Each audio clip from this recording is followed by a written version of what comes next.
आरम्भं करोतु महोदय।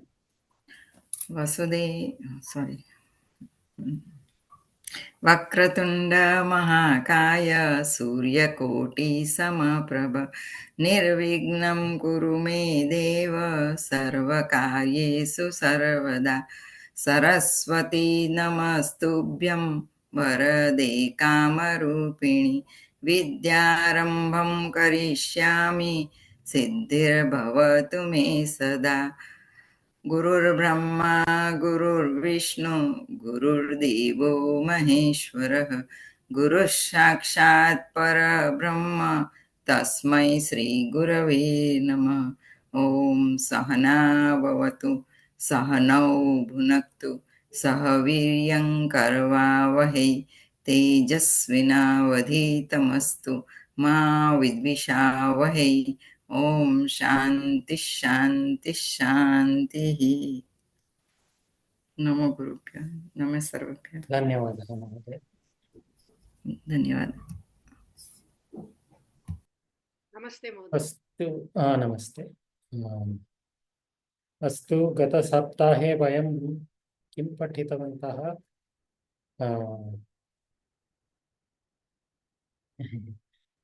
कर्मधारय समासः। कर्मधारय समासः।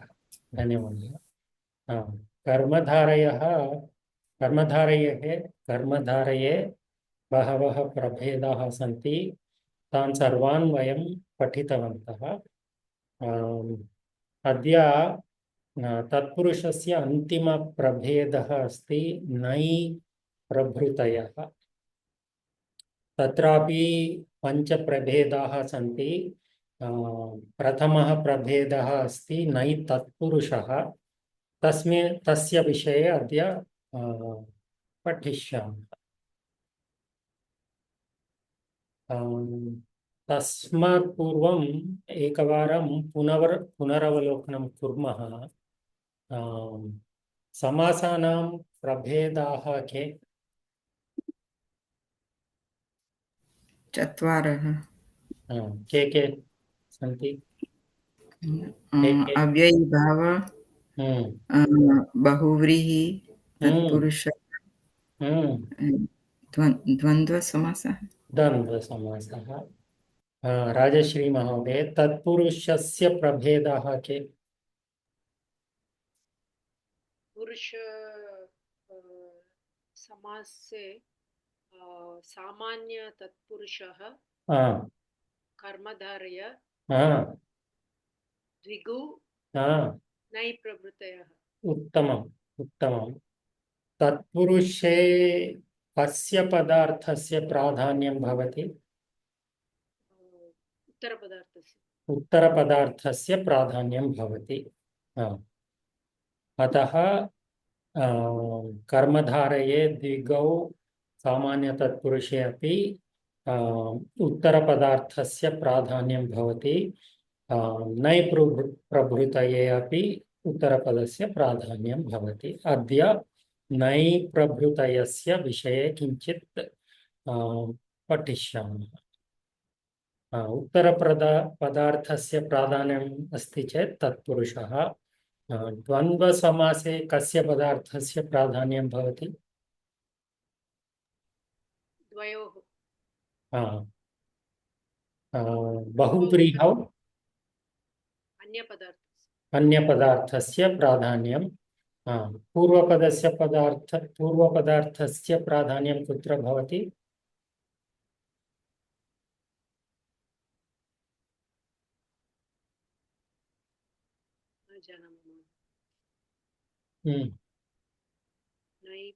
अव्ययीभावे। वयं न पठितवन्तः, परन्तु कुत्र तस्य प्राधान्यं भवति इति दृष्टवन्तः। अन्यपदार्थस्य प्राधान्यं बहुव्रीहौ, उभयपदार्थस्य प्राधान्यं द्वन्द्वे, पूर्वपदार्थस्य प्राधान्यम् अव्ययीभावे अस्ति। उपकृष्णं कृष्णस्य समीपम् उदाहरणम् अस्ति। यथा राजश्री महोदयया उक्तं, तत्पुरुषस्य प्रभेदाः सामान्यतत्पुरुषः कर्मधारयः द्विगुः नै प्रभृतयः सामान्यतत्पुरुषे अपि सप्तप्रभेदाः सन्ति प्रथमा तत्पुरुषः अथवा एकदेशी समासः द्वितीया तत्पुरुषः तृतीया तत्पुरुषः चतुर्थी तत्पुरुषः पंचमी षष्ठी सप्तमी तत्पुरुषः एतत् सर्वं वयं पठितवन्तः अग्रे कर्मधारयः अस्ति तस्य विषये अपि वयं पठितवन्तः द्विगुसमासः द्विगुसमासस्य विषये प्रथममेव वयं पठितवन्तः अद्य नै प्रभृतयः इत्यस्य विषये परिचयं प्राप्नुमः एतत् सर्वं तु जानीमः एव नै प्रभृतयः प्रभृतयः इत्युक्ते कोऽपि स्मरति वा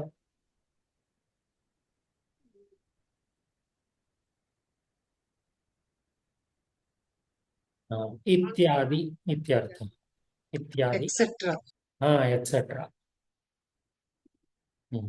नै इत्यादि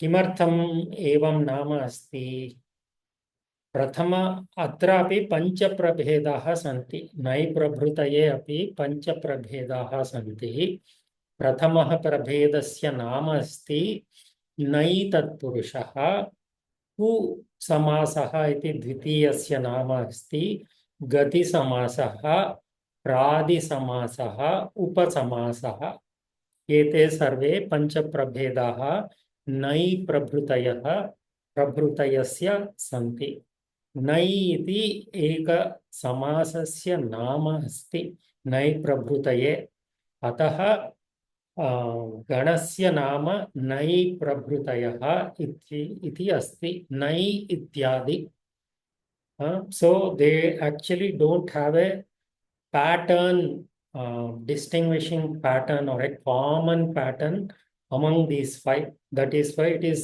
etc नै and others एवं वयं नै समासस्य समासं अन्य कुत्रापि दृष्टवन्तः अन्यत्रापि दृष्टवन्तः कुत्र बहुव्रीहि उदाहरणं किम् न विद्यते धनं यस्य सः अधनः अधनः अधनं न अधनः न विद्यते धनं यस्य सः यस्य समीपे धनं नास्ति सः अधनः तत्र अन्यपदार्थस्य प्राधान्यम् अस्ति तत्र नकारस्य प्राधान्यं न धनस्य प्राधान्यं न कोऽपि व्यक्तिः अस्ति तस्य समीपे धनं नास्ति सः अधनः तस्य विग्रहं भवति न विद्यते धनं यस्य सः अधनः तत्र तु अन्य पदार्थस्य प्राधान्यम् अस्ति नै तत्पुरुषे तु उत्तरपदस्य प्राधान्यं भवति वयं गेस् कर्तुं शक्नुमः अत्र पूर्वपदं किं भवति इति कोऽपि गेस् कर्तुं शक्नोति वा नै बहुव्रीहौ समानमेव न नकारः मधुमती महोदय भवती पठतु कृपया नमस्ते महोदय नमस्ते नै न सुबन्तेन समस्यते अर्थः कः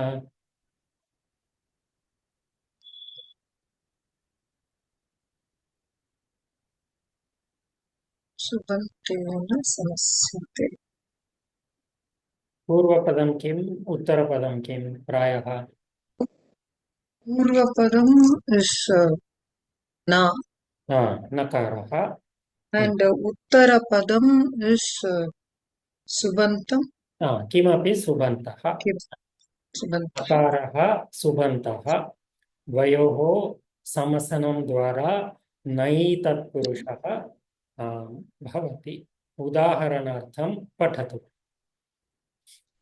न प्लस सुबन्तः न धर्मः अधर्मः न धर्मः अधर्मः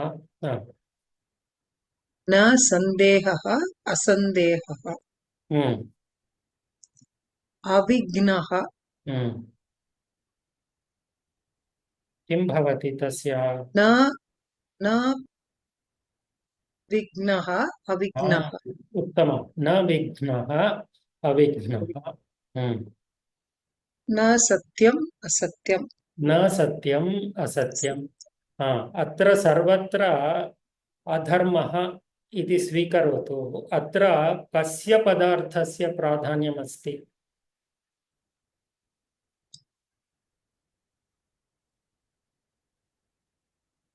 धर्मः सुबन्तं धर्मः उत्तमं धर्मः धर्मः उत्तरपदार्थस्य प्राधान्यम् अस्ति तत्पुरुषः अस्ति अतः एव उत्तरपदार्थस्य प्राधान्यम् अस्ति अधर्मं कार्यं मा करोतु तस्य तत्र अन्यपदार्थस्य प्राधान्यं न किल we are saying don't do the action that is not according to dharma अधर्मं कार्यं मा करोतु एवमेव असन्देहः यत्र सन्देहः नास्ति असन्देहः it's talking about that itself it's not referring to something else like in nai bahuvrihi nai bahuvrihi न विद्यते धनम यस्य सः अधनः so there it is not talking about dhanam itself it is talking about something else which is a person who does not have dhanam तत्र तु अन्य पदार्थं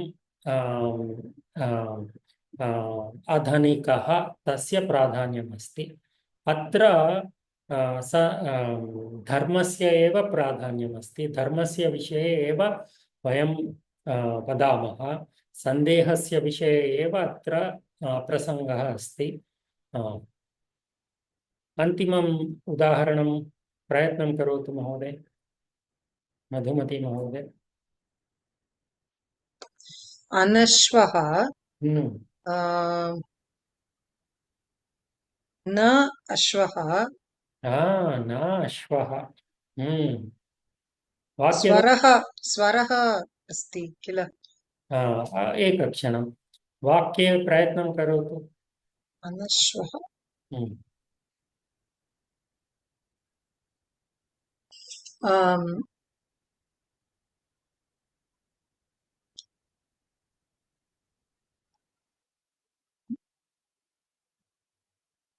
this is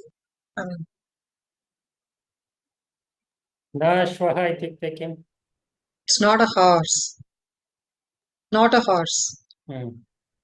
वाक्ये so एतत् मृगः एषः मृगः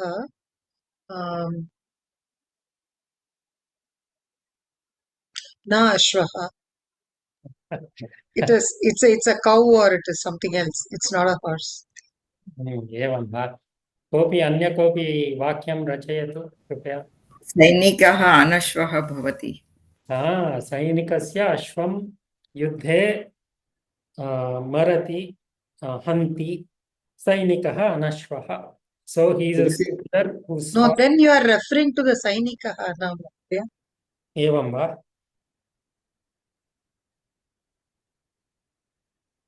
कथं यः अनश्वः अस्ति सः अनश्वः he who does not have a horse is a horseless so अत्र न अश्वः इत्युक्ते केवलं not a horse इति न horseless अपि without a horse एवमपि स्वीकर्तुं शक्नुमः अवगतं वा अस्तु हर्ष महोदय कृपया पठतु नय तत्पुरुषः आ उत अन् उत आ उत अन् उत इत्युक्ते और आ अकारः वा अन् वा अत्र पैटर्न् दृष्ट्वा वक्तुं शक्नुमः वा? अत्र पश्यतु, अविघ्नः, असत्यम्, अधर्मः, परन्तु अन्तिम उदाहरणे अनश्वः अस्ति। कदा अकारः अस्ति, कदा अन् इति आगच्छति?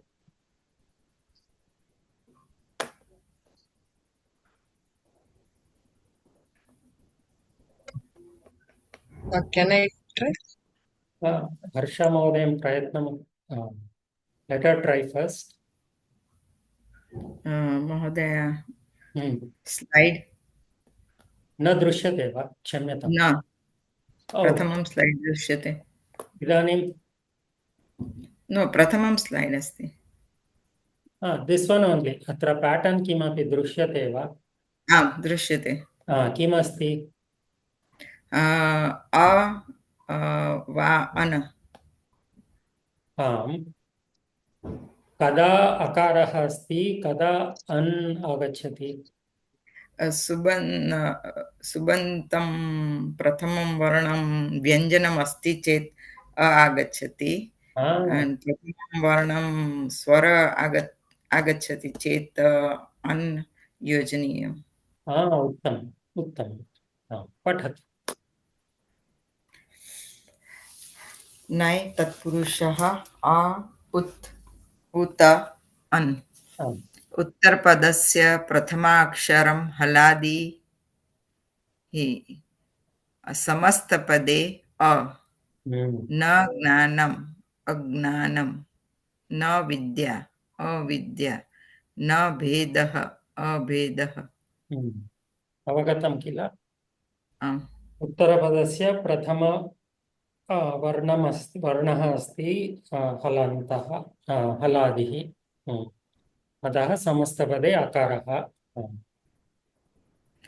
उत्तरपदस्य प्रथमाक्षरम् अजादि, समस्तपदे अन्। न अर्थः अनर्थः, न एकम् अनेकं, न आदि अनादिः। उत्तमम्। सर्वेभ्यः अवगतं वा? सुलभमेव किल? अभ्यासान् कुर्मः। प्रशान्त् महोदय। पटुः। Can you hear me? आमां वदतु महोदय।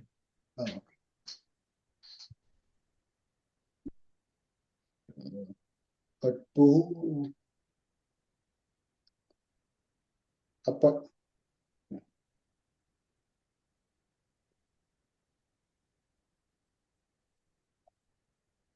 अपटु। अज्ञानं न ज्ञानम्, अविद्या न विद्या, अपटुः। अपट would be अपटुः। न पटुः, अपटुः। राजश्री महोदय। अपन्थाः न पन्थाः। पन्थाः इत्युक्ते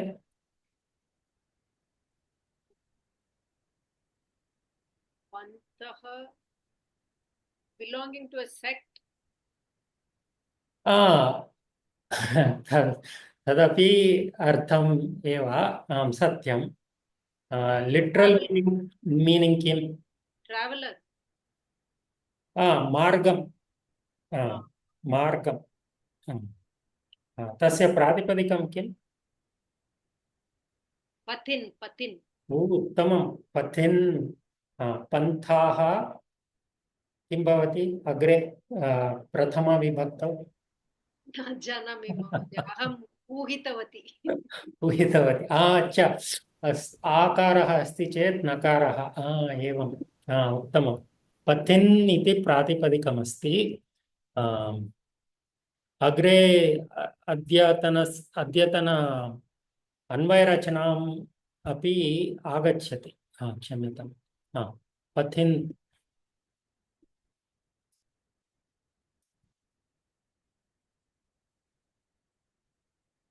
पथिन् इत्युक्ते मार्गः। संस्कृते कुत्र अस्ति?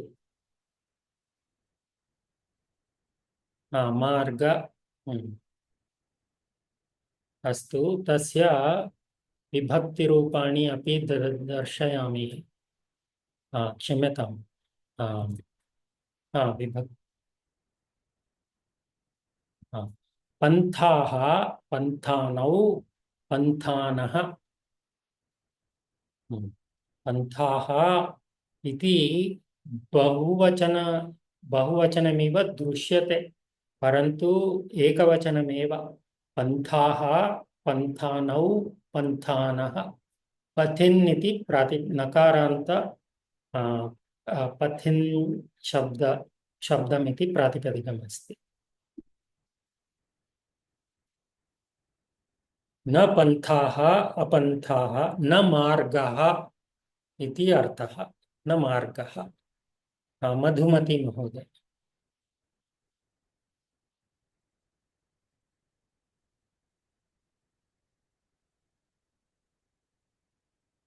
न श्रूयते मधुमती महोदय। अस्तु, प्रशांत महोदय। अनु अनु पलब्धि पलब्धिः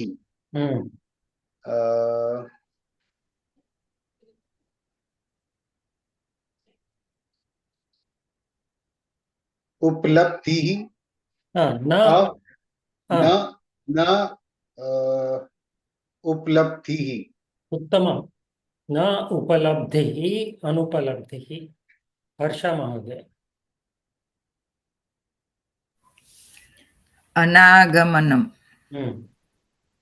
न आगमनं, न आगमनं। शारदा महोदय अस्ति वा? कः अस्ति? अन्य कोऽपि अस्ति? अहमस्मि। वदतु महोदय। अन्तिमं। अविवादः न विवादः। अविवादः न विवादः। उत्तमम्। एवमेव। तावदेव। सुलभमेव किल? Very very easy. अग्रे वयं रघुवंशस्य द्वितीयश्लोकस्य अन्वयरचनां कुर्मः। प्रथमश्लोके वयं किं दृष्टवन्तः? कोऽपि स्मरति वा? सुदक्षिणाः, गन्धमाल्या, गन्धमाल्येन नन्दिनीं पूजितवती। नन्दिन्याः पूजां करोति। तदनन्तरं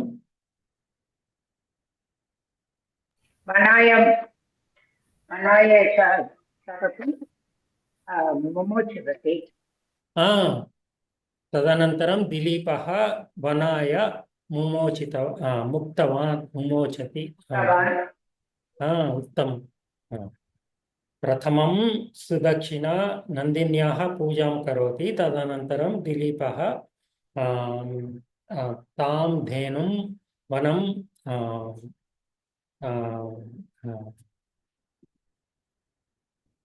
मुक्तवान्। तदनन्तरं किं भवति इति द्वितीयश्लोके अस्ति। राजश्री महोदय, भवत् कृपया पठतु। रघुवंशं तस्याः कुरन्यास पवित्रपांसुलानां उत्तमं। धुरिकीर्तनीया मार्गं मनुष्येश्वर धर्मपत्नी श्रुतेरिवार्थं स्मृतिरन्वगच्छत्। पुनः पठतु अन्तिमं पदं। स्मृतिरन्वगच्छत्। उत्तमं। द्वितीयं पदं पुनः पठतु शनैः। तस्याः कुरन्यास पवित्रपांसुलानां। उत्तमं। कुरन्यास पवित्रपांसुम् अपांसुलानाम् सर्वं पठतु तस्याः कुरन्यास पवित्रपांसुमपांसुलानां धुरिकीर्तनीया मार्गं मनुष्येश्वर धर्मपत्नी श्रुतेरिवार्थं स्मृतिरन्वगच्छत्। उत्तमम्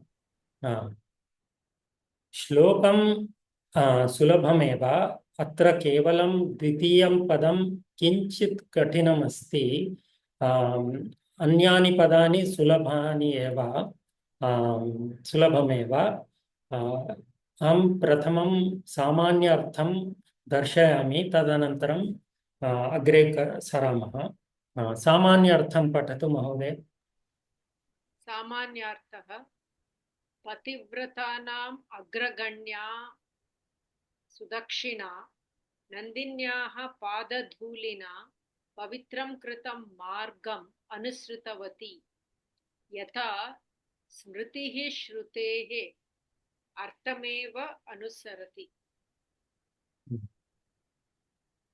कः अर्थः अवगतं वा पतिव्रतानाम् अग्रगण्या सुदक्षिणा किं करोति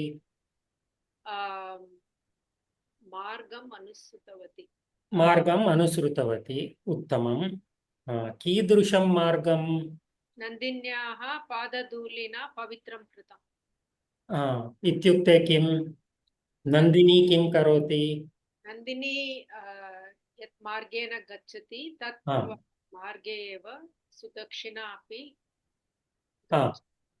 आम् नन्दिनी यदा चलति तदा किं भवति पादधूलिना पवित्रं कृतम् यदा नन्दिनी चलति तस्याः पादधूलिद्वारा किं भवति मार्गं पवित्रं भवति मार्गं पवित्रं भवति तस्मिन् मार्गे तं मार्गे सुदक्षिणा किं करोति अनुसृतवती इत्युक्ते follows नन्दिन्याः पृष्ठभागे चलति कीदृशा सुदक्षिणा अस्ति पतिव्रतानाम् अग्रगण्या पतिव्रतानाम् अग्रगण्या सुदक्षिणा अस्ति अत्र उपमानमस्ति उपमानं किम् अस्ति अत्र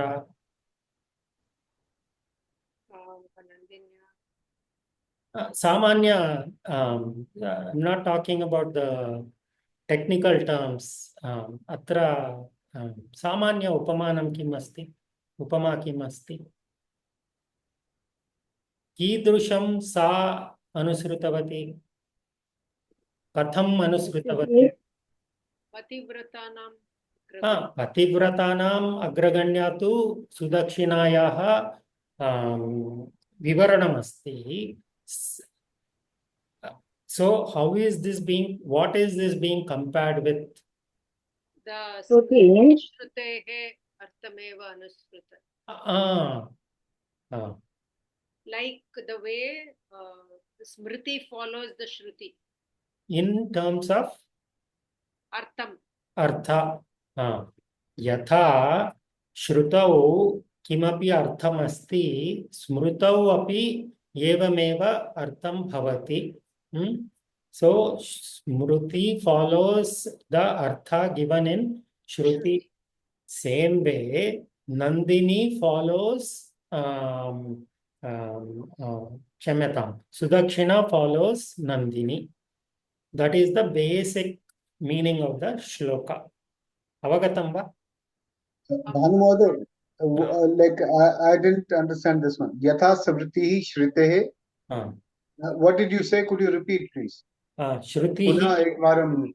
Shrutihi ityukte किं वेदः किल वेदेषु यत्किमपि अर्थं दीयते स्मृतिः अपि तदेव बोधयति so shruti and smriti although the medium of instruction is different, the meaning is exactly the same, right? Shruti, Veda, that is the highest, topmost, followed by Smriti. So, Smriti also teaches whatever is in Shruti. It teaches in a much more simplified language, but the meaning is essentially the same. So, just like Smriti follows Shruti, without losing the fidelity, Angla Bhashayam vadamaha chet, fidelity meaning one-to-one translation, no meaning lost, faithfully follows Smriti, faithfully follows Loyalty. Shruti. Same way, Sudakshina faithfully follows Nandini. Avagatam? धन्यवाद. इदानीं श्लोकस्य अर्थम् अवगतं किल? आं महोदय. सुलभमेव किल? प्रथमश्लोकस्य अपेक्षया एषः श्लोकः सुलभमेव इति मन्ये. तदनन्तरं किं करणीयं? सन्धिविच्छेदः. पदविच्छेदः करोतु, प्रयत्नं करोतु. तस्याः पुरन्यास पवित्रपांसु. पुरन्यास अहं न जानामि. पुरन्यास न्यास पुरन्यास. पुरा एकं पदमस्ति, न्यास अन्यपदमस्ति. पवित्र एकं समस्तपदमस्ति तत्. कुरन्यास पवित्रपांसुं समस्तपदमस्ति. अहम् अर्थं बोधयितुं प्रयत्नं करोमि अत्र. So we are trying to break it into smaller components so that we can understand. Kura asti, nyasa asti, pavitra asti, pamsum asti. Kuranyasa pavitra pamsum iti ekam samastapadam asti. Tadanantaram kim avasishyate? अपांसुलानां. उत्तमम्. अपांसुलानां. कुरन्यास पवित्र पांसुम् अपांसुलानाम् इति पदद्वयमस्ति. धुरि. धुरि. कीर्तनीया. मार्गम. मनुष्येश्वर. मनुष्य ईश्वर. मनुष्य ईश्वर धर्म पत्नी, मनुष्येश्वर धर्म पत्नी समस्तपदम् अत्रापि.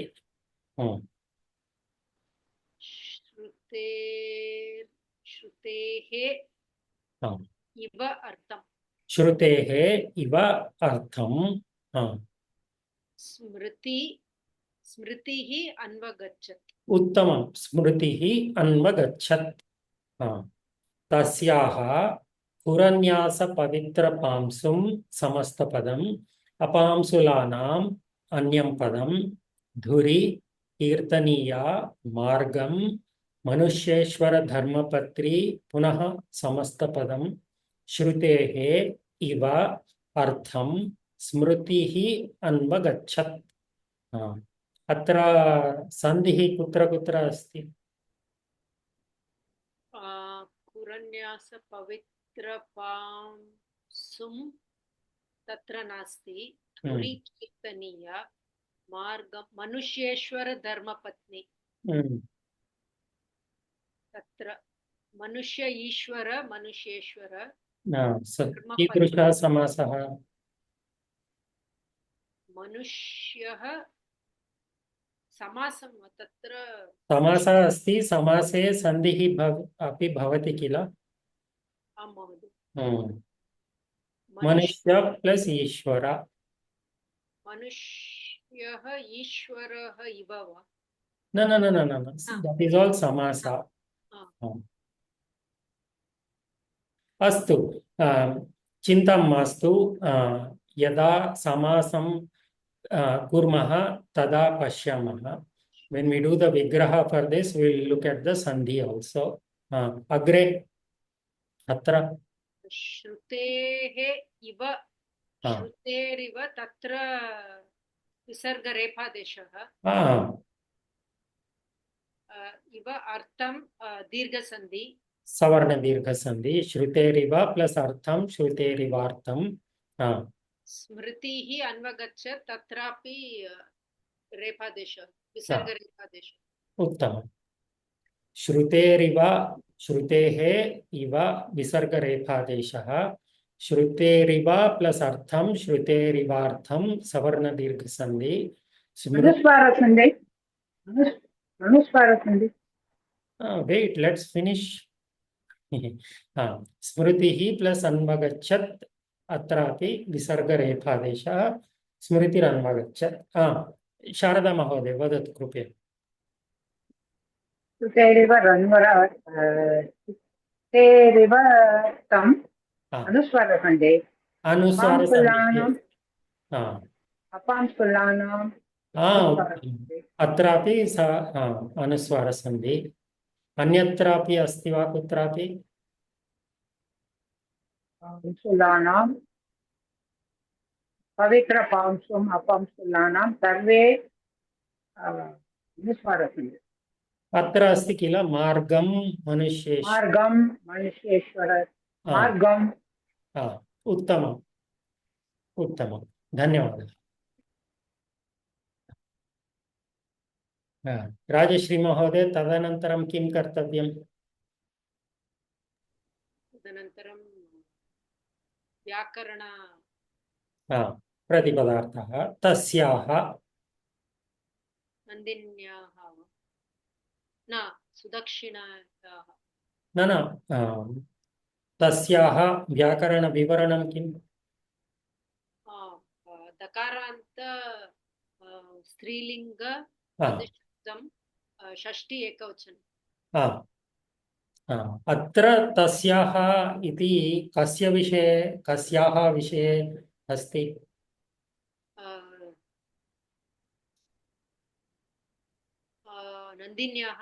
नन्दिन्याः विषये अस्ति किमर्थं सुदक्षिण्याः विषये न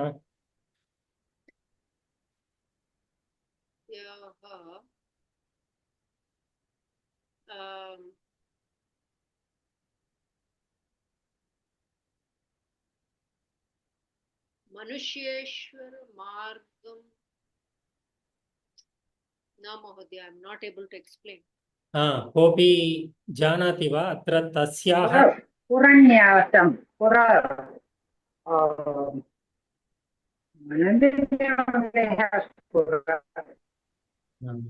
सम्यक् न श्रूयते महोदय your voice is break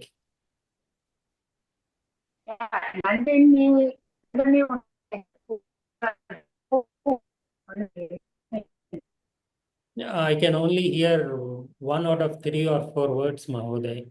Please log back in. Kshamyatam. Yeah. Atra pashyantu tasyaah margam anvagachat anupratavati. Whose margam? So that is how. Yes. So it can be either Nandini's or Sudakshinas, parantu atra Kirtaniya Dharmapatni. What vibhakti is this in?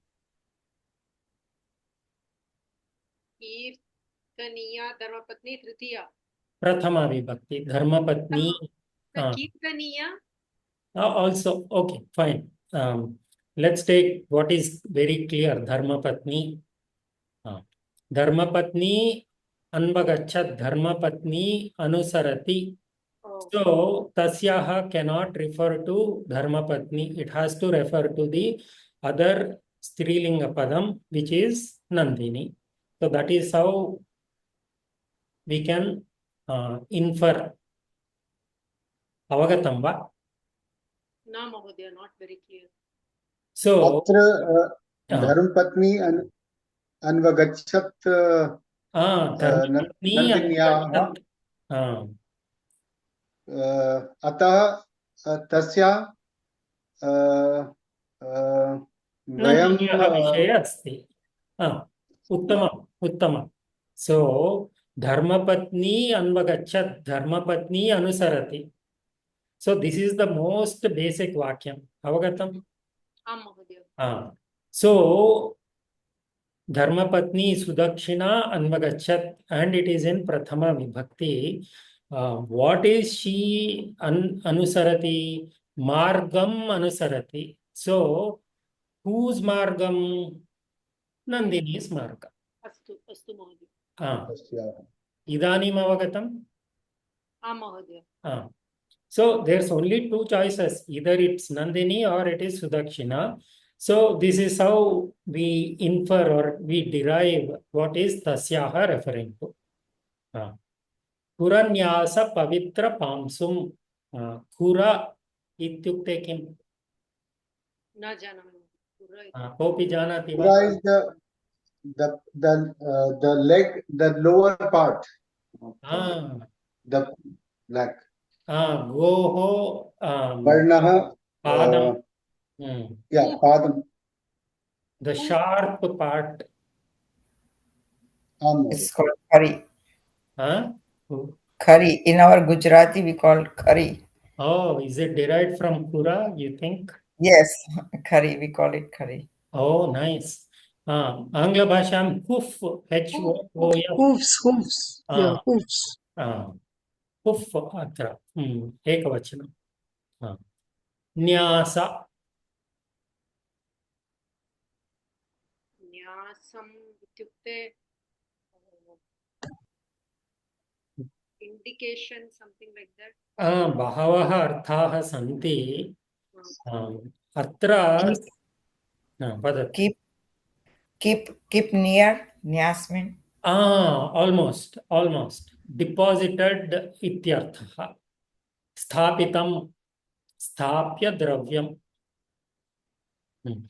पुरः इति pulling शब्द अस्ति general meaning is किमपि छेदन वस्तु whatever is sharp and which can be used to dig अस्मिन् संदर्भे गवादीनां पादाग्रम so the front portion of the animals like cow which are sharp so अत्र किं भवति यदा नंदिनी चलति तस्य खुर द्वारा किमपि भवति किं भवति इति अग्रे अग्रे पश्यामः न्यासः इत्युक्ते स्थाप्य द्रव्यं whatever is deposited किं डिपॉजिट भवति पवित्र इत्युक्ते होली संस्कृते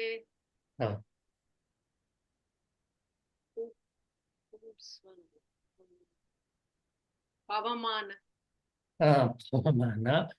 सत्यं पावनः शुद्धः स्वच्छः बहवः सन्ति पर्यायपदानि बहूनि सन्ति पांसुः इत्युक्ते धूलि ओ उत्तमं धूलिः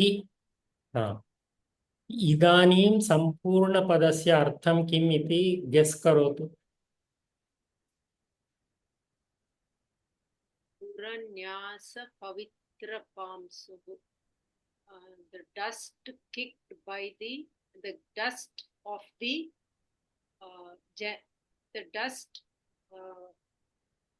which is generated or comes from the hoof the dust which comes from the hoof of the of Nandini गोधूली इति वदामः किल आं महोदय सो गोधूलिः अस्ति तस्य विवरणं कालिदासेन एवं दीयते कुरन्यास पवित्र पांसुः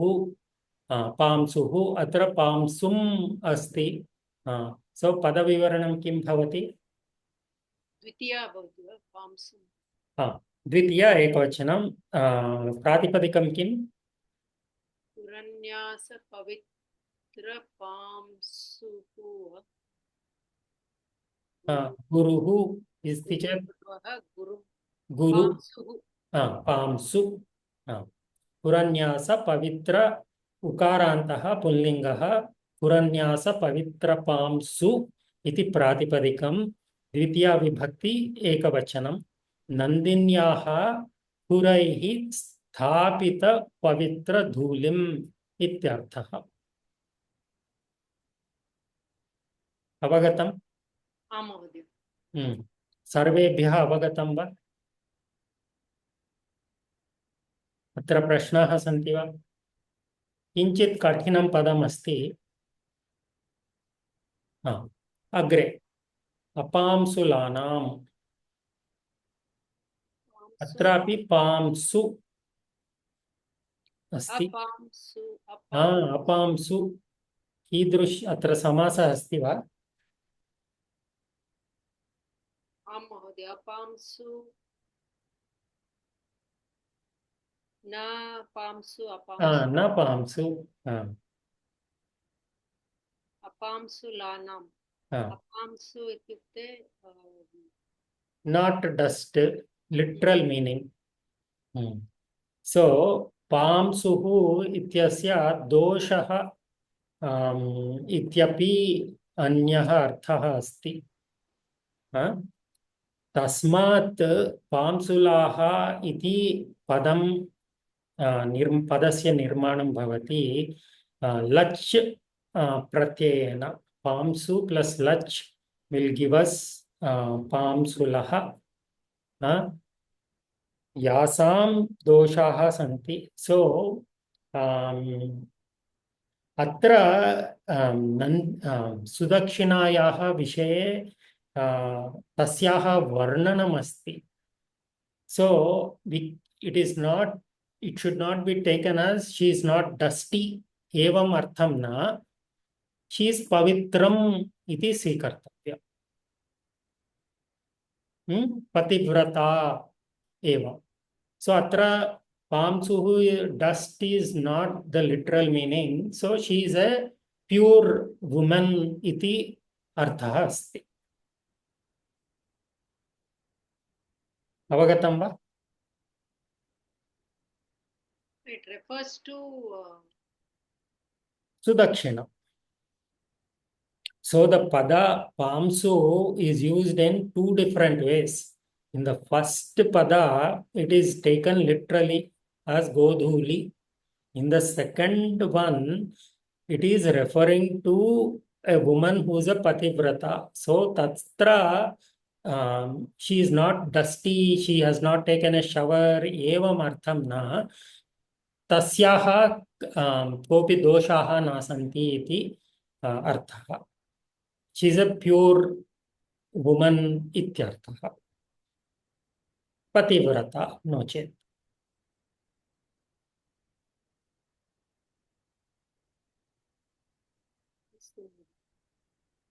अवगतम् आम् महोदय सर्वेभ्यः अवगतं वा प्रश्नाः सन्ति वा अत्र so among all the atra षष्टि बहुवचनं पांसुलानां क्षम्यतां षष्टि बहुवचनम् अस्ति पांसुला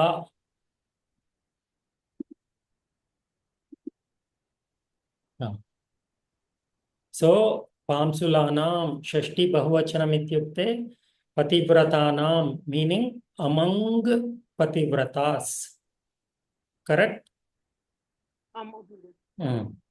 Kim among Pativratas dhuri iti asti. Dhuri ityukte? न जानामि कोऽपि जानाति वा धुरी इत्युक्ते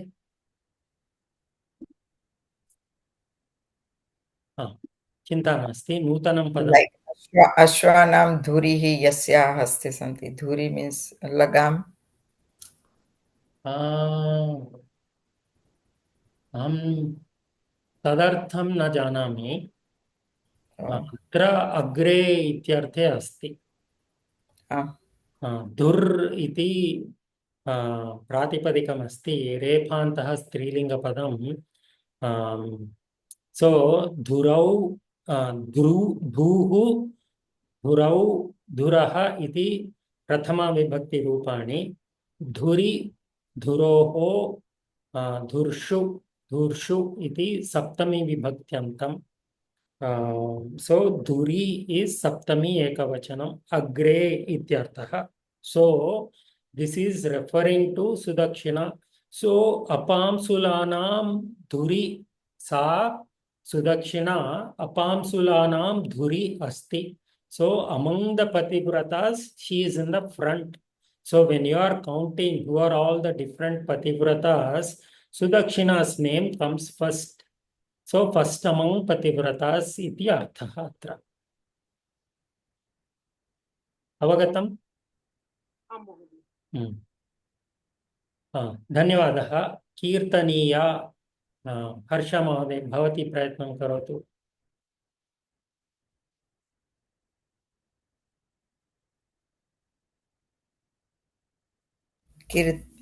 कीर्तन कीदृशं पदं व्याकरणांशं किम्? Kirtana means it's a pulling padam, kintu kirtaniya. Yeah. So aniyar.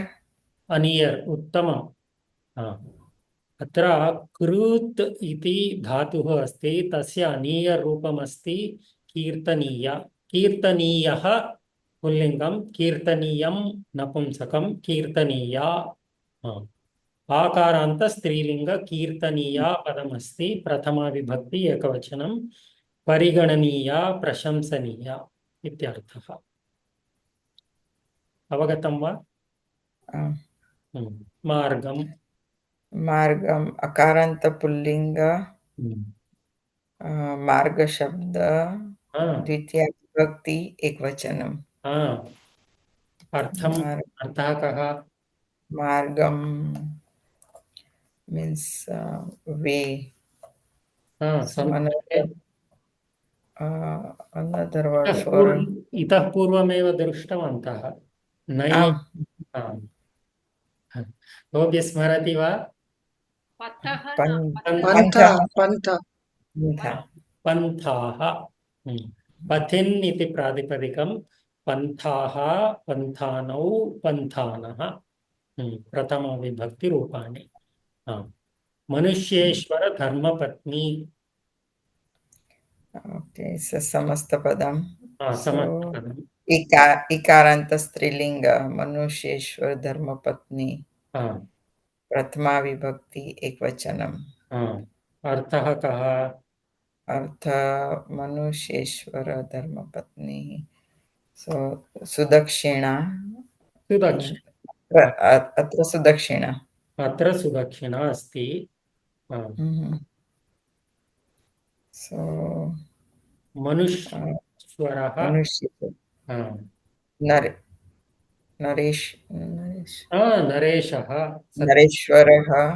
नरेशः नरेशस्य धर्मपत्नी, नरेशस्य भार्या, राज्ञः भार्या, राज्ञपत्नी किल?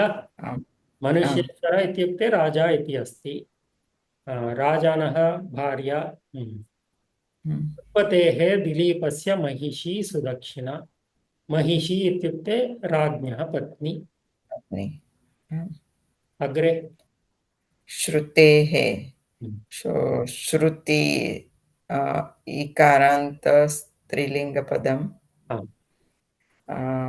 श्रुति शब्द षष्ठी विभक्ति एकवचनम। तमाम श्रुतेः। सो तस्य प्रतिपदार्थं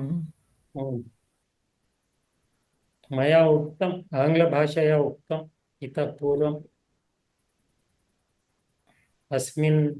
अस्यां कक्षायामेव।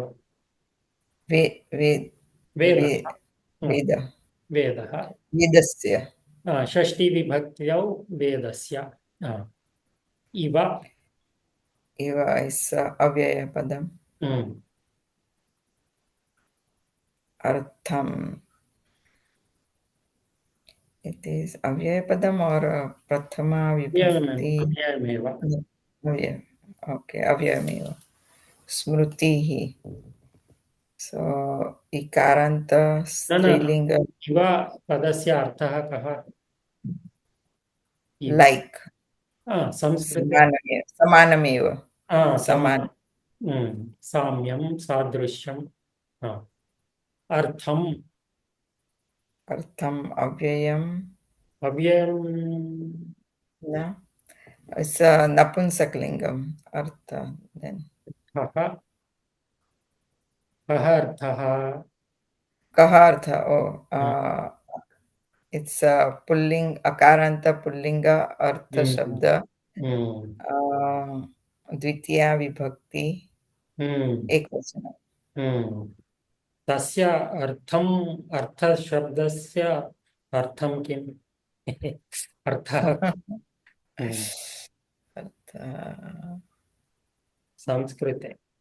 संस्कृते मीनिंग. So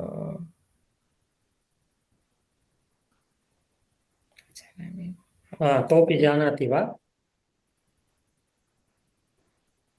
बहवः अर्थाः सन्ति तात्पर्यं तात्पर्यं प्रायः भावार्थम् अभिधेयम् इति कोशे दीयते स्मृतिः स्मृतिः इकारान्त स्त्रीलिंग स्मृति शब्द प्रथमा विभक्ति एकवचनम. स्मृति is वेदस्य अन्य below the Veda, but संहिता इत्यस्ति संहिता. धर्मसंहिता. अन्तिमपदम् अन्वगच्छत्. So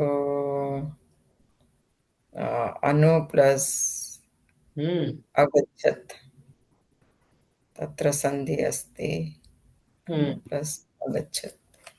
कीदृशं पदमस्ति सुबन्तं वा क्रियापदं वा किम् क्रियापदम्. तो गम धातुः गम धातु अनु अनु उपसर्ग अस्ति. गम धातुः लट् लकारे लङ् लकारे प्रथम पुरुष एकवचनम्. उत्तमम्. सकर्मक धातु परस्मैपदी. उत्तमम्. सकर्मकः वा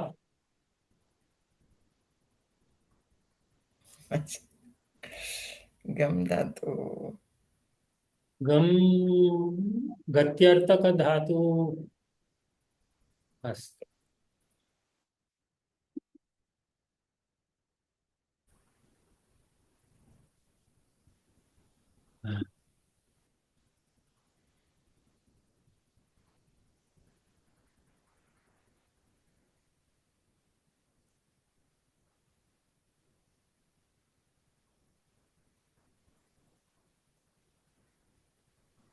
सकर्मक. सकर्मक. अर्थः कः अर्थः अनुसृतवती. अनुसृतवती. तदनन्तरं समासविषये पश्यामः. पुरन्यास पवित्र पांसुम् अस्ति प्रथमम्. अत्र अर्थं दर्शयामि. तद्दृष्ट्वा प्रयत्नं करोतु इफ् यू लैक्.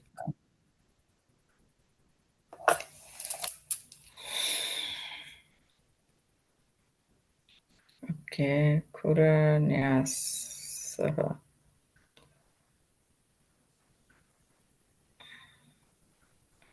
खुरस्य खुरः न्यासः यस्य सः. So what is this referring to? The samasta padam. Samastapadam referring to Dhuli. Is it referring to Dhuli? No, it means referring to Nandinyaha Kuranyasaha.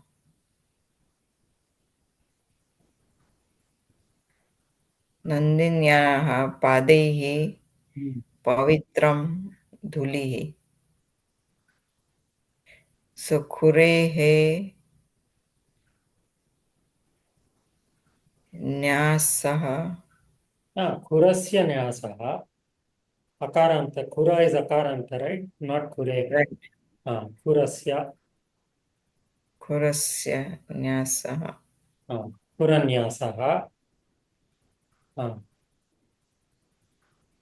So it's Sashti Tatpurush. Shashti Tatpurushaha. Kuranyasaha. How do you bring in Pavitra? Pavitraha Pasuhu. Katham Pavitram Bhavati?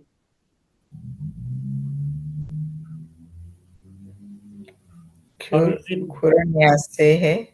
Nyasaihi. Kuranyasehi Pavitraha. Kuranyasa Pavitra. So Trutiya Tatpurush. Tritiya Tatpurushaha. So we covered the first three padas. Antimam Padam. So again, what is the Samasta Padam referring to?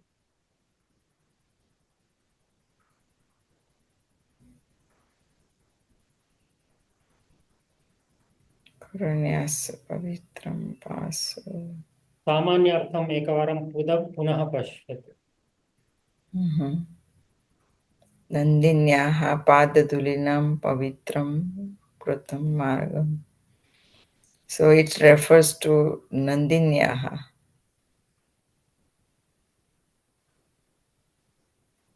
Margam. Margam. Katham Margam. Padadulinam Pavitram Krutam Margam. So it refers to Anya Padartha Paradanya. So Bahuvrihi. Bahuvrihi. So Kuranyasa Pavitraha Pansum Pamsuhu. Yasya Saha Tam. Yasya Saha Tam Kim Samasaha. So Sashti Samanadhikarana Bahuvrihi. Sarvebhyah avagatam va. So what is Kuranyasa Pavitra Pamsu referring to? Is it referring to Nandini? Is it referring to the Dhuli? Is it referring to Nandini's hoof? Or is it referring to something totally different? Margam. Margam, it is a Vivaranam for the Margam. So if you build up the Vakya, Dharmapatni Anvagachat. So that is the most basic Vakya. Dharmapatni Anvagachat. Dharmapatni Margam Anvagachat. So she follows the Marga. So how do you fit this pada, whether it is referring to Dhuli or something else? So she is not following the Dhuli, right? She is following a Marga. Dakshina is following the Marga. Dharmapatni Margam Anvagachat. Idrusham Margam Kuranyasa Pavitra Pamsum. So that Marga, which has been purified by the dust that comes from the hoofs of Nandini. Evam Arthaha.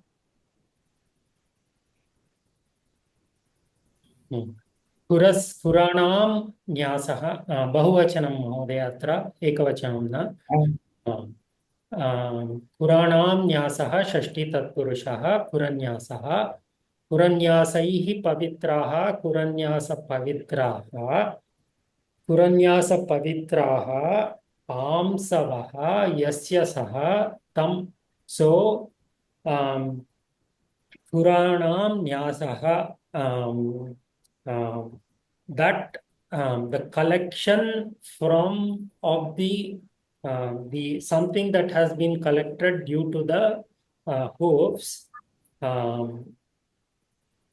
that which has been purified by the hopes, and the collection that has been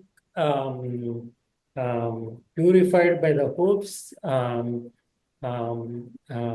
which belongs to the marga. Eva.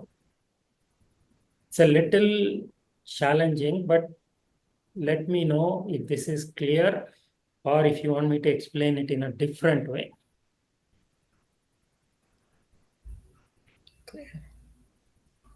Rajashri Mahoday, avagatam va? The last one, not clear. So you got the first two? Mahodaya. So Kuranyasa Pavitraha Pamsavaha. So Kuranyasa Pavitraha, the sacred dust, whose it is, that whose sacred dust, what does that refer to? It refers to the marga. Yasya Pamsavaha, Yasya Dhulihi Kuranyasa Pavitraha Pavitraha Asti Saha Margaha. If you take just the Ekavachana for understanding, Yasya Pamsu Kuranyasa Pavitraha Asti Saha Margaha Tam Margam Nandini Anusrutavati. Is that better? Mahodaya. सर्वेभ्यः अवगतं वा? प्रशांत महोदय, मधुमती महोदय. Now it's getting interesting. It is. Very challenging. The good part is this is the only challenging pada here. Who wants to try Apam Sulanam? Prashant Mahodaya, you want to take a try? No, it's difficult for me. Madhumati Mahodaya. Me too, but I'll take a look at the meaning.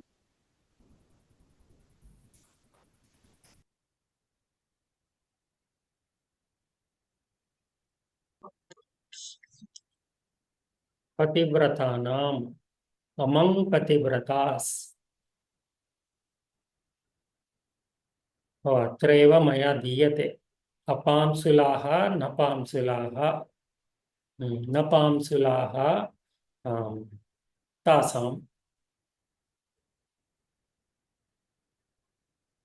Nai tatpurushaha. We saw this, right? Napamsulaha, apamsulaha. This is in Shashti Bahuvachanam. So therefore we add the Tat Shabda, tasam. Who is this referring to? Among Pamsula. Pativratas. Among Pativratas. So who is it referring to? Who are we talking about? Sudakshina. Sudakshina. So that Sudakshina, that Dharmapatni, who is Dhuri, who is in the forefront among the Pativratas. That type of Sudakshina. Tatpurusha samase उत्तरपदस्य पदस्य प्राधान्यम् इति सत्यम् इदा अत्र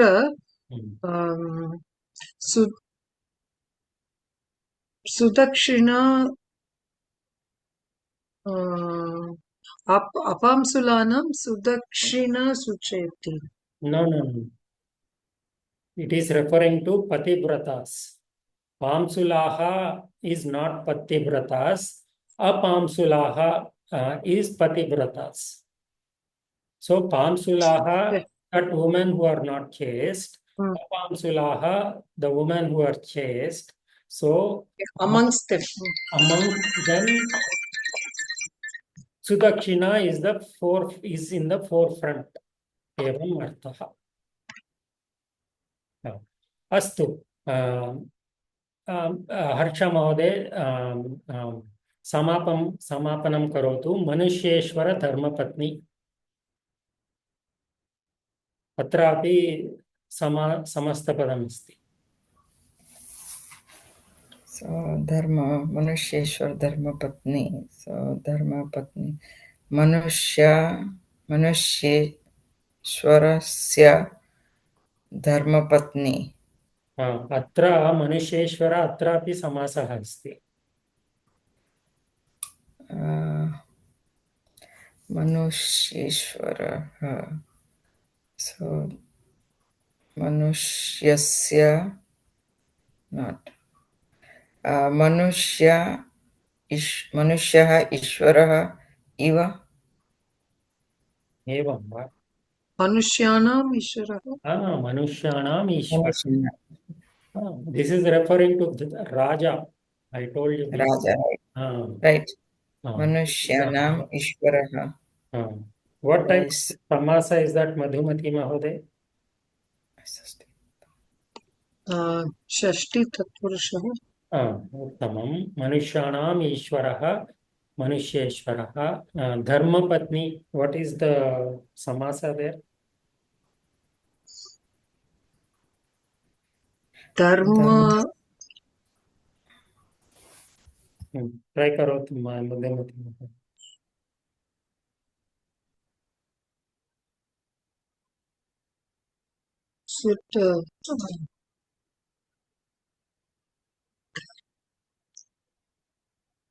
We have seen this abhyasam api krutavantah.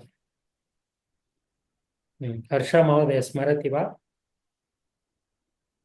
Visheshana Purvapadam. No, just Dharmapatni. Would be Visheshana Purvapadam. So what will be the Eva comes there. Dharma. Rajashri Mahoday, Visheshana means what is the Vigraha Vakyam? Oh, Neelaha Dharmaha Patnihi. Na. No.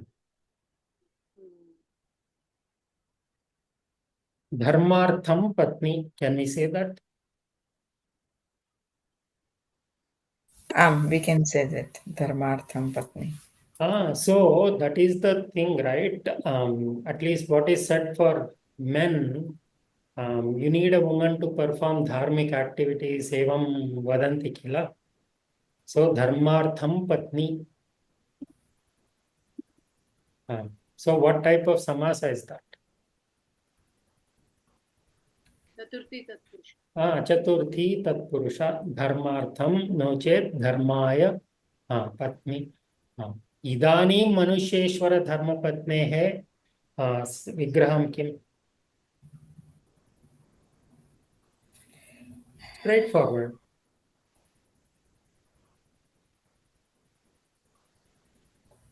Manusheshwarasya dharmapatni. Evameva. Manusheshwarasya dharmapatni. एतत् अवगतं वा पुनः अन्यमार्गेण वक्तव्यं वा पुनः एकवारं महोदय मनुष्येश्वरः so it refers to king Ishvara Manushya so God for men कः भवति राजा भवति so मनुष्याणाम् ईश्वरः same way dharmapatni so to do dharma karyam that woman that patni so dharmaya no chet dharmartham patni so king's wife it is referring to the king's wife Sudakshina so manusheshwarasya king of the king wife मनुष्येश्वरस्य धर्मपत्नी। आमो अवगतम्? आमो राजश्री महोदय, straight forward. Mहोदय. Only Dharma Patni was a challenge. Go back to Chaturthi Tatpurusha. I feel that we have done this udaharana.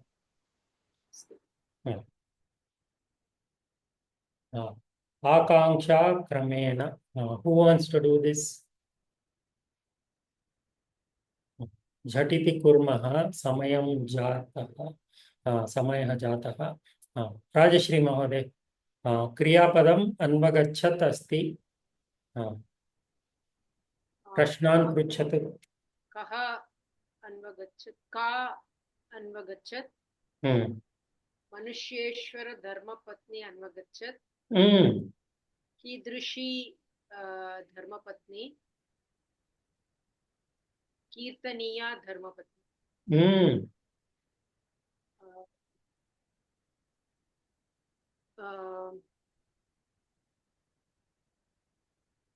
कुत्र अन्वगच्छत् धुरी no dhuri is referring to apamsulanam dhuri oh pativrataनाम अग्रे अस्ति सा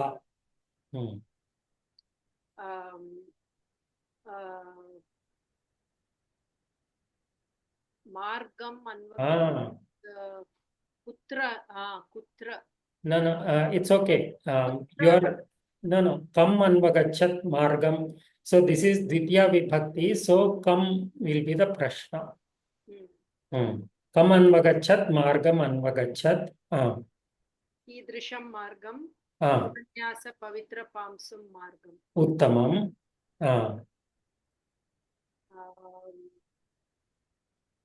then षष्ठी कीदृशी, then we have to bring in tasyaah apamsulanam.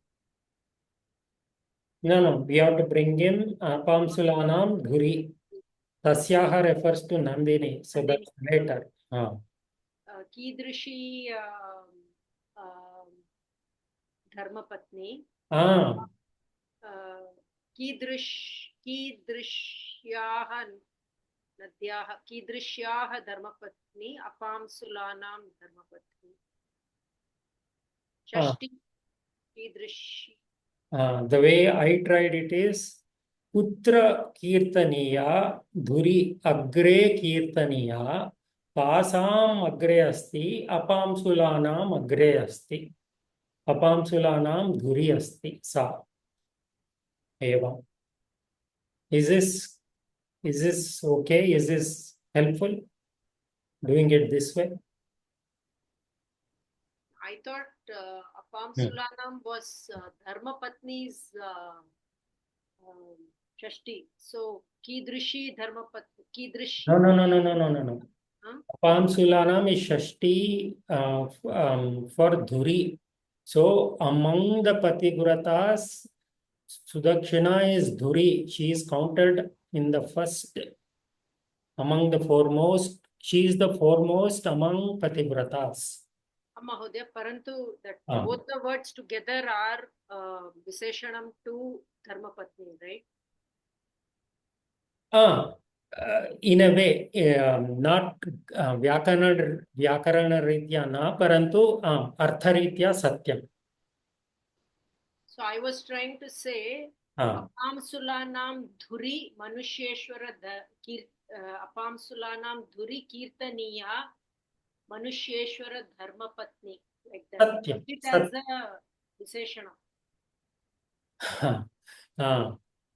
Astu. I'm not. So that was a little difficult to do it that way. So I did it this way. Not saying this is the only way. No, because if it's Putra Kirtaniya, Puri means in the front, the foremost evam. So tasya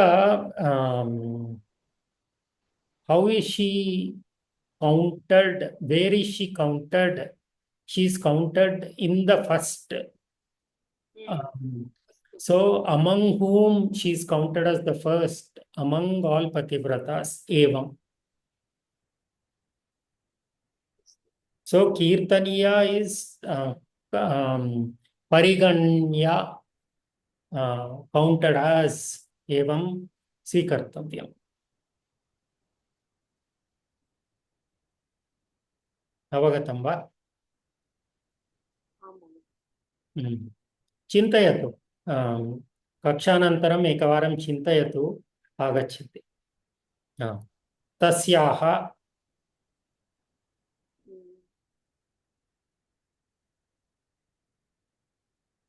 तस्याः मार्गम् अवगच्छत्। तस्याः मार्गं तस्याः. Then we have to bring in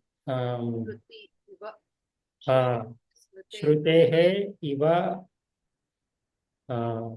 स्मृतिः. श्रुतेः इव कीदृश इव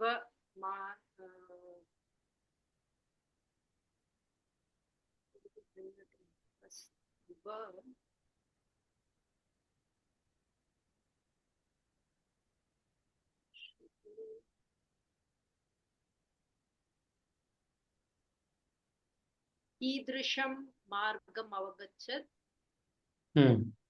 श्रुतेः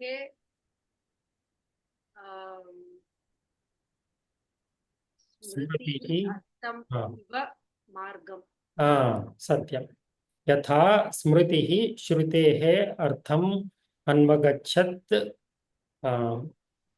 इव, तथा इव सा अपि अन्वगच्छत्. सो साधारणतया वयं वदामः प्रतिप्रश्नस्य एकमेव समाधानं भवेत्, एकपदमेव समाधानं भवेत् इति. अत्र एकं पदं कथं कर्तव्यम् इति अहं न शक्तम्, अतः एव अहम् एवं लिखितं। भवती अपि एवमेव उक्तवती। प्रायः एकमेकं पदं स्वीकृत्य अत्र आकाङ्क्षाक्रमं कर्तुं न शक्नुमः। यत्र न शक्यते तत्र एवं लेखितुं साधुः इति मन्ये। अस्तु Mohoday, can we do like that? Punah ka anvagachat, smritihi anvagachat, kam anvagachat, artham anvagachat, kasyaha अन्वगच्छत्, श्रुतेः अन्वगच्छत्. परन्तु तत्र पुनः, how can you say? Because that punaha will refer to Sudakshana if you say punaha.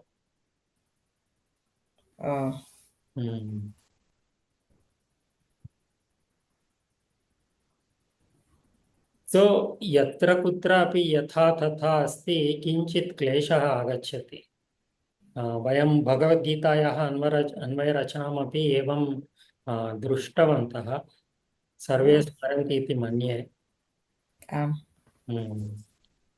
अस्तु, अन्यपद्धतिः अस्ति चेत् वदन्तु, अत्र स्थापयामि।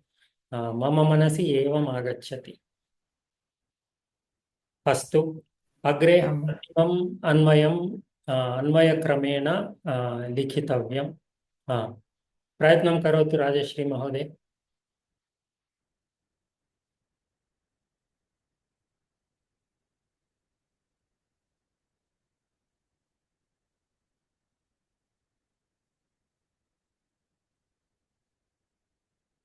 न श्रूयते महोदय। I'm just framing it. अस्तु अस्तु अस्तु, I thought you were talking on mute. मनुष्येश्वर धर्मपत्नी अन्वगच्छत्, कीर्तनीया मनुष्येश्वर। Build up like that. धुरि अपां सुलानां कीर्तनीया मनुष्येश्वर हाँ नि हाँ पुरन्यास पवित्र पांसुं मार्गम हाँ अन्वगच्छत् हाँ श्रुतेः यथा यथा स्मृतिः श्रुतेः अर्थम् अन्वगच्छत् इव। उत्तमम् उत्तमम् यथा स्मृतिः श्रुतेः अर्थम् अन्वगच्छत् तथा इव अपांसुलानां धुरि कीर्तनीया मनुष्येश्वर धर्मपत्नी तस्याः पुरन्यास पवित्र पांसुं मार्गम् अन्वगच्छत्। उत्तमम्। तात्पर्ये मया प्रतिपदस्य पर्यायपदं चित्वा अत्र लिखितमस्ति।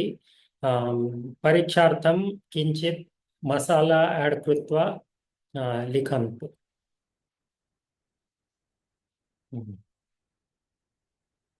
मसालां योजयित्वा।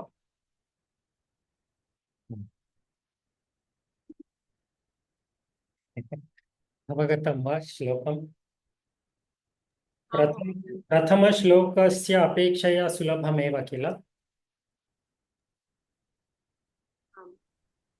आं महोदय। अस्तु, अग्रे अग्रे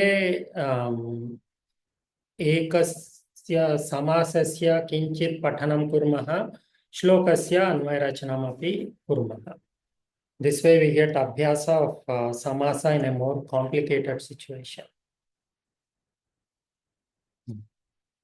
अस्तु, प्रश्नाः सन्देहाः सन्ति वा? समापयामः वा अत्र? अस्तु, हर्षा महोदय मङ्गलश्लोकं वदतु कृपया. सर्वे म्यूट् मध्ये भवन्तु.